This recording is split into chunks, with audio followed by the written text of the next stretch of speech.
Hello everyone. मैं हूं अमीन और BY की बुक समरी में आपका स्वागत है। यहाँ हम दुनिया के सबसे बड़े आइकॉन, थिंकर और रियल लाइफ जो चेंजिंग स्टोरी और बुक को डिकोड करते हैं। हमारा मकसद है उन डीप लेसन को फ्रेंड्स आप तक पहुंचाना जो आपकी ग्रोथ में मदद करे। इन कॉन्सेप्ट को सिंप्लीफाई करने के लिए आज मेरे साथ हैं मेरे AI रिसर्च को होस्ट। तो चलिए आज की इस लर्निंग जर्नी को शुरू करते हैं।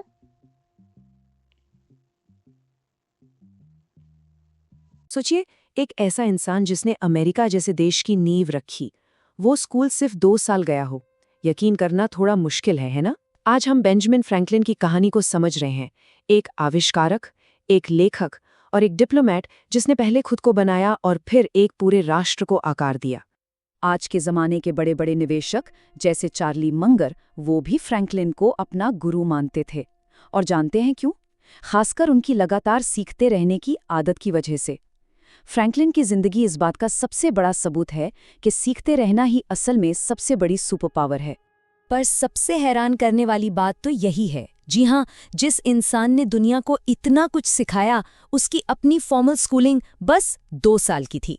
और यहीं से उनकी कमाल की कहानी का सबसे दिलचस्प हिस्सा शुरू होता है। तो चलिए कहानी के बिल्कुल शुरू में चलते हैं। फ्रैंकलिन की महानता को समझने के लिए ये जानना बहुत जरूरी है कि वो आए कहाँ से थे, उनकी शुरुआत कैसी थी। फ्रैंकलिन का जन्म कोई अमीर घर में नहीं हुआ था।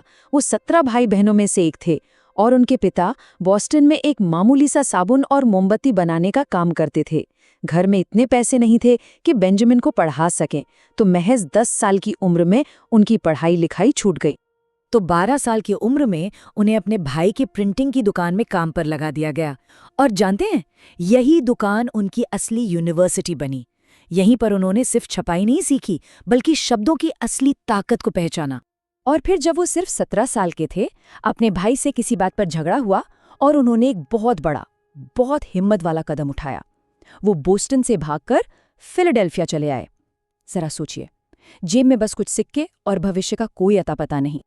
तो अब सवाल ये है कि एक भागा हुआ लड़का जिसके पास कोई डिग्री नहीं, कोई सपोर्ट नहीं, वो खुद को कैसे एजुकेट करता है? बस यहीं से फ्रैंकलिन की जीनियस कहानी शुरू होती है।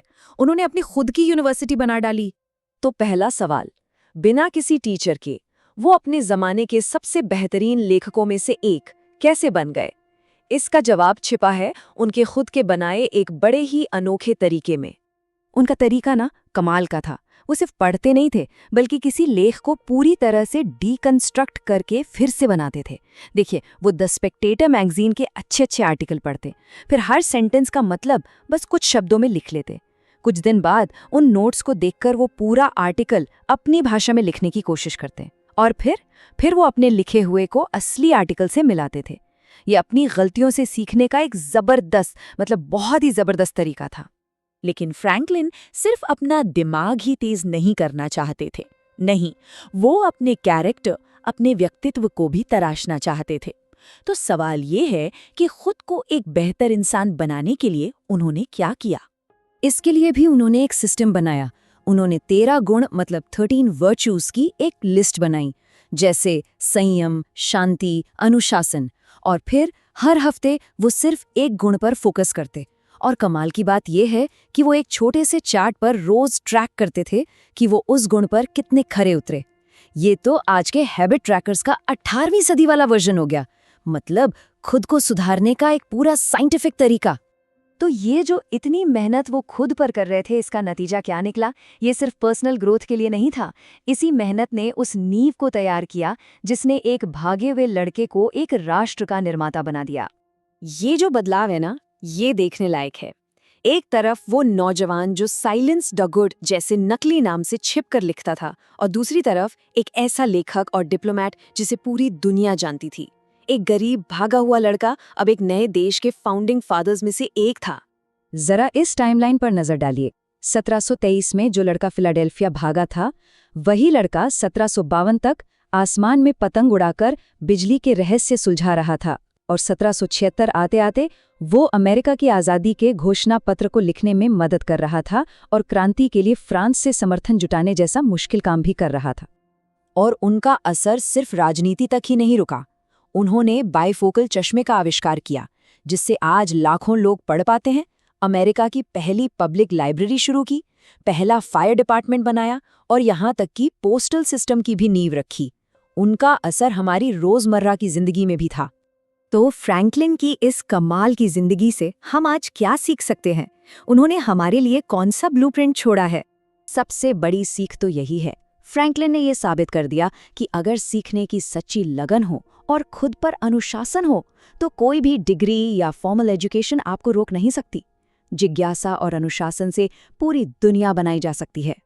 तो उनकी जिंदगी से 3 बड़ी बातें हैं जो हम अपना सकते हैं। पहली, ये बहाना कभी मत बनाइए कि सीखने के लिए रिसोर्सेज नहीं हैं, जो है उसी से शुरू कीजिए। दूसरी, सिर्फ जानकारी इकट्ठा मत कीजिए, उसे प्रैक्टिस में लाइए, बिल्कुल वैसे ही जैसे फ्रैंकलिन लिखने की प्रैक्टिस करते थे। और तीसरी, अपने कैरेक्टर को बनाइए, तय कीजिए कि आपके मूल्य क्या हैं और फिर एक सिस्टम बनाकर उन पर चलिए। फ्रैंकलिन की कहानी हमें दिखाती है कि सिर्फ जिज्ञासा और अनुशासन के दम पर क्या कुछ हासिल किया जा सकता है। उन्होंने बहुत सोच समझकर अपने चरित्र, अपने भविष्य और एक देश का निर्माण किया। ये कहानी हमें सोचने पर मजबूर करती है कि अगर फ्रैंकलिन शून्य से शुरू करके एक राष्ट्र बनाने में मदद कर सकते हैं, तो हम अपनी जिंदगी में अपनी क्षमताओं से क्या बना सकते हैं। तो दोस्तों, ये था आज का वो पावरफुल इंसाइट जो हमारी लाइफ के लिए डायरेक्शन बदल सकता है। याद रखिए, सिर्फ सुनने से नहीं बल्कि फ्रेंड्स, बातों को अप्लाई करने से रिजल्ट बदला पाता है। अगर आप हर रोज 1% बेटर बनना चाहते हैं तो BY की बुक समरी को सब्सक्राइब और फॉलो जरूर करें। मैं हूं अमीन, मिलते हैं आपसे अगले एपिसोड में एक नई इंस्पायरिंग स्टोरी के साथ। तब तक के लिए read more, think deeper and live with meaning.